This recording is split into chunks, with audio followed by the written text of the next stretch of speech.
இப்பொழுது நான் சொல்லப்போகும் பதிவு என்னவென்றால், கும்பத்தில் இருக்கும் சுக்கிரன் மீனத்திற்கு போகிறான். எப்பொழுது? இந்த ஜனவரி 28ஆம் தேதி பிரவேசம் செய்கிறான். ராகுவோடு கூடுகிறான். அங்கு மே மாதம் 30 வரை இருக்கிறான். சரி, அந்த சுக்கிரன் யாராருக்கு வாரி வழங்கும் என்பதை பார்ப்போம். முதலில் மேஷத்திற்கு 2-7 கூடியவன் சுக்கிரன், குடும்பஸ்தானாதிபதி, கலத்திரஸ்தானாதிபதி. இந்த சுக்கிரன் 12 ராசிக்கு 12 இருப்பதால் குடும்பத்தில் சுப செலவு வரும், விரயங்கள் ஆகும். என்ன விரயம்? சுபகாரியங்கள், திருமணம் நடக்கலாம். அதே நேரத்திலே குழந்தை பேறு இல்லாதவர்கள் குழந்தை பேறு இருக்கலாம்.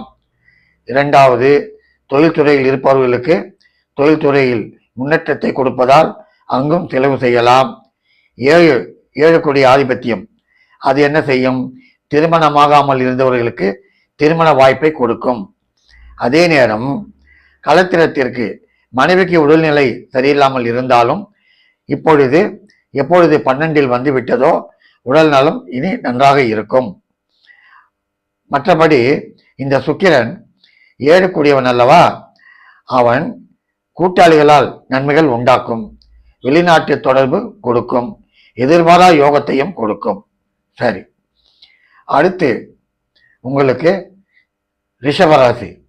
அந்த ரிஷபத்திற்கு ஜென்மாதிபதி 6ஆம் அதிபதி, ராசிக்குடையவன் 6 கூடியவன். அவன் என்ன செய்வான்? ராசிக்குடையவன் லாபத்தில் இருக்கிறான். சரி, இனி உங்களுக்கு எதிர்காலம் பொற்காலமே, கவலையே வேண்டாம். இனி எப்படி இருக்குமோ, சென்ற ஆண்டு தான் வாட்டி வதைத்தது, இந்த ஆண்டு எப்படி இருக்குமோ என்று தவிக்கும் உங்களுக்கு இனி பொற்காலம் என்று கூறலாம். அதே நேரத்தில் 6 கூடியவன் அல்லவா, 6 கூடியவன் எப்பொழுதுமே சாதாரணமாக ரோகத்தை கொடுப்பான், கடனை கொடுப்பான் சொல்வார்கள். அதெல்லாம் இல்லை. ஏனென்றால் அவன் ஜென்மாதிபதி. ஆகவே எதிர்பாராத யோகத்தை கொடுப்பான், எதிர்பாராத அதிர்ஷ்டத்தை உண்டாக்குவான். ஜென்மாதிபதி சிந்திக்கும் செயல் நிச்சயம் வெற்றி பெறும். கவலைப்பட வேண்டிய அவசியமே இல்லை. ஜென்மாதிபதி லாபம் ஏறியதால் உங்களுக்கு அருமையாக இருக்கும். ஆம், வண்டி, வீடு, வாசல், வாகனம் என்று அத்தனையும் வாங்குவீர்கள். சரி, அடுத்து மிதனத்திற்கு அவன் யார்? 12-5 கூடியவன், விரையாதிபதி, பஞ்சமாதிபதி. அவன் 10 அமர்ந்து விட்டான். என்ன செய்வான்? உத்தியோகத்திலே உயர்வு, உத்தியோகம் இல்லாதவர்களுக்கு ஒரு உத்தியோகம் கொடுக்கும், பதவியில் கொஞ்சம் சற்று நல்ல கௌரவத்தை உண்டாக்கும். அதே நேரம் உங்களுக்கு பஞ்சமாதிபதி, அந்த பஞ்சமாதிபதி 10 இருப்பதால் உங்களுக்கு பிள்ளைகளால் ஆதாயம் உண்டு. எதிர்பாரா லக்கி லாட்டரி, இப்படி ஸ்பெகுலேஷன் இதையெல்லாம் கொடுக்கும். கோயில் குளங்கள், சில யாத்திரங்கள் கொடுக்கும். 12 விரையாதிபதி 10 இருப்பதால் உங்கள் தொழில்துறையிலும் நல்ல முன்னேற்றத்தை உண்டாக்கும்.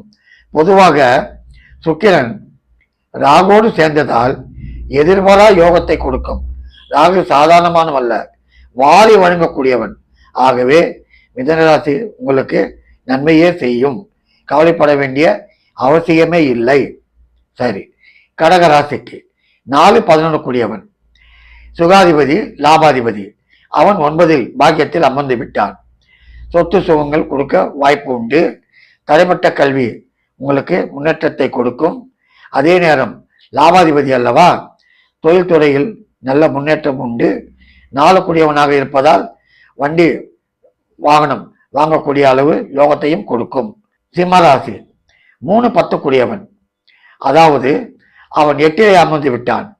8 அமர்ந்து விட்டான் என்று கவலை வேண்டாம். ஏனென்றால் 3 கூடியவன் 3-8-12 அமரலாம். ஆகவே 3-8-12 8 இருக்கும் சுக்கிரன் ராகுவோடு சேர்ந்ததால் உங்களுக்கு பெரும் நன்மைகளை கொடுப்பான். அதே நேரம் உங்களுக்கு 10 கூடியவன் ஏதாவது செய்ய வேண்டும் என்று சிந்தித்துக் கொண்டிருந்த உங்களுக்கு இனி ஏதாவது ஒரு தொழில் வந்தே தீரும். எங்கிருந்தோ யாரோ வந்து உங்களை அழைத்து கொண்டு போய் ஏதோ ஒரு உத்தியோகத்திலே உட்கார வைத்து விடுவார்கள். வம்பு, வழக்கு, கேஸ் தொல்லை இருந்தாலும் முடியக்கூடிய நேரம் இது. ஆம், இனி இந்த மீன சுக்கிரன் உங்களுக்கு யோகத்தை கொடுப்பான். கன்னி ராசி. இந்த ராசிக்கு 2 9 கூடியவன், தனாதிபதி பாக்யாதிபதி. இவன் 7லே அமர்ந்து விட்டான். யாரோடு? ராகுவோடு. தனம் நான் எதிரே பார்க்கலப்பா, எப்படிதான் வந்ததோ, நான் எதிர்பார்த்தது ஏதோ ஒரு 10,000 20,000 பார்த்தேன். அன்எக்ஸ்பெக்டடா ஒரு 50,000 ரூபாய் கையில வருதியா, என்னமோ ஆண்டவன் செயல் இது. ஆம், 2 கூடியவன் 7லே அமர்ந்து விட்டால் எதிர்பாரா யோகத்தை கொடுக்கும், சந்தேகமே இல்லை. அது மட்டுமல்ல, அவன் 9 கூடியவன் கன்னி ராசிக்கு பாக்யாதிபதி. அந்த பாக்யாதிபதி 9ல் இருந்ததால் உங்களுக்கு பித்துக்களினுடைய பூர்வீக சொத்துக்கள் சேரக்கூடிய வாய்ப்பு உண்டு. வெளிநாட்டிற்கு போகும் யோகம் உண்டு. கவலைப்பட வேண்டிய அவசியமே இல்லை. திருமண வாய்ப்பு கண்டிப்பாக வரும். வாய்ப்பு வந்தாலும் எதிர்பாரா திருமணம் நிச்சயமாக நடைபெறும். துலாம். இந்த ராசியாதிபதி 8 கூடியவன். அவன் ராசியாதிபதியே உச்சம் பெற்று விட்டான். இனி உங்களுக்கு என்ன? உங்களுடைய உடம்பிலேயே யோகம் அமைந்து விட்டது. ஆம், ராசியாதிபதி உங்களுக்கு 8 கூடியவன். அவன் எங்கிருக்கிறான்? துலா ராசிக்கு 8 கூடியவன் 6லே அமர்ந்து விட்டான்.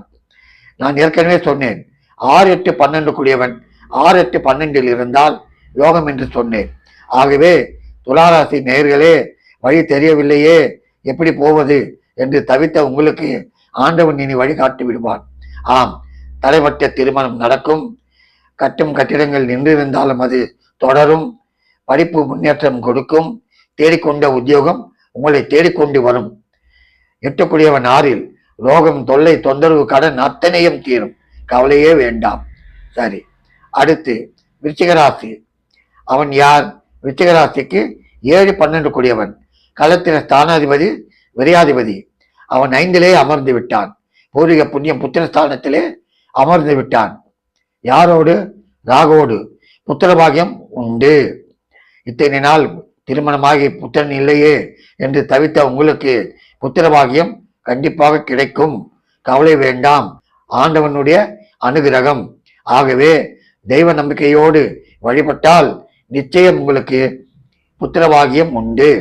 2வது, உங்களுடைய உடல்நிலையில் பாதிப்பு இருந்தாலும் 12 கூடியவன் உங்களுக்கு 5லே அமர்ந்து விட்டான்.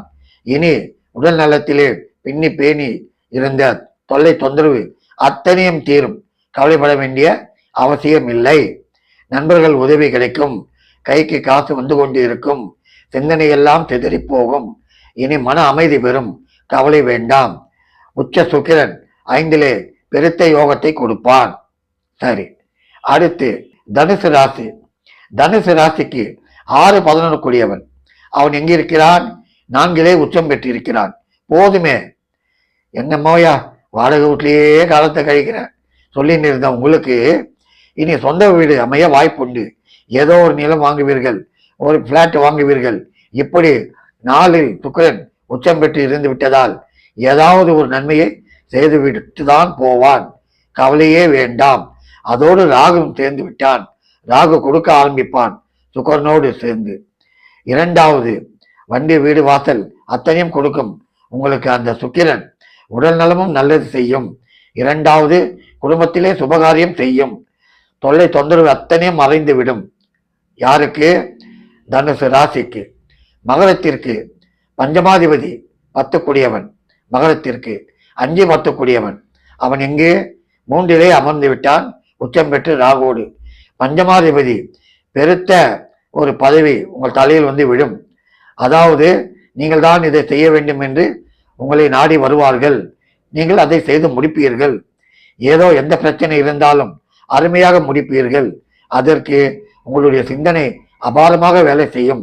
அது மட்டுமல்ல, 10 கூடியவன் தொழில் தோய்ந்து விட்டால், இறங்கி விட்டால் அது எப்படிதான் எழுந்ததோ ஏற்பி விடுவீர்கள். எதற்காக? 3லே சுக்கிரன் தைரிய ஸ்தானத்திலே அமர்ந்து விட்டான், உச்சம் பெற்று விட்டான். மன தைரியம் அதிகரிக்கும். சரி, ஆயுதமாக இருக்கிறதா என்று காலை விட்டோம், இறங்கி பார்த்து விடுவோம் என்று இறங்குவீர்கள், வெற்றியும் பெறுவீர்கள். அடுத்து கும்பராசிக்கு. கும்பராசிக்கு 4 9 கூடியவன், சுகாதிபதி பாக்யாதிபதி. அவன் எங்கிருக்கிறான்? தனஸ்தானத்திலே ராகுவோடு உச்சம் பெற்று உட்கார்ந்து விட்டான், 2 ராகுவோடு சேர்ந்து விட்டான். ஆகவே 4 என்ன கொடுக்கும்? வண்டி, வீடு, வாசல், உத்தியோகம் அத்தனையும் கொடுக்கும். தாயாருக்கும் நன்மை செய்யும். தாயார் மன வருத்தத்தில் இருந்தவர்களுக்கு, உடல் நலம் இல்லாதவர்களுக்கு, இந்த கும்ப ராசிக்காரர்களே, அவர்களால் நன்மை உண்டாகும், கவலை வேண்டாம். அது மட்டுமல்ல, அந்த கும்ப ராசிக்கு 9 கூடியவன் பாக்கியங்களை வாரி கொடுப்பான். ஆம், இனி உங்களை தேடிக்கொண்டு வரும், கவலைப்பட வேண்டிய அவசியமே இல்லை. சரி, மீன ராசிக்கு அவன் யார்? 3 8 கூடியவன். அவன் எங்கிருக்கிறான்? உங்கள் ஜென்மத்தில். நன்றாக தான் இருக்கிறது. இருந்தாலும் 3 8 கூடியவன் கேந்திரத்திலே அமர்ந்து விட்டான். வருமானம் வந்து கொண்டிருக்கும், செலவும் ஆகி கொண்டிருக்கும். ராகுவோடு சேர்ந்ததால் தேவையில்லா குழப்பம் வைத்துக் கொள்ளாதீர்கள். உடல் நலனில் சற்று கவனம் தேவை. யார் எது சொன்னாலும் எடுக்காதீர்கள். ஏனென்றால் போகாத ஊருக்கு வழி சொல்லுவார்கள். ஆகவே தேவையில்லா அலைச்சல் உண்டாகும். நீங்கள் கவனமாக இருக்க வேண்டும். முக்கியமாக 3 8 கூடியவன் கேந்திரத்திலே உங்கள் ராசிகளே அமர்ந்து விட்டால் உடல் நலத்தில் கவனம் தேவை. ராகு இருக்கிறது, கவலை வேண்டாம். எல்லாம் நன்மையே நடக்கும். நன்றி, வணக்கம்.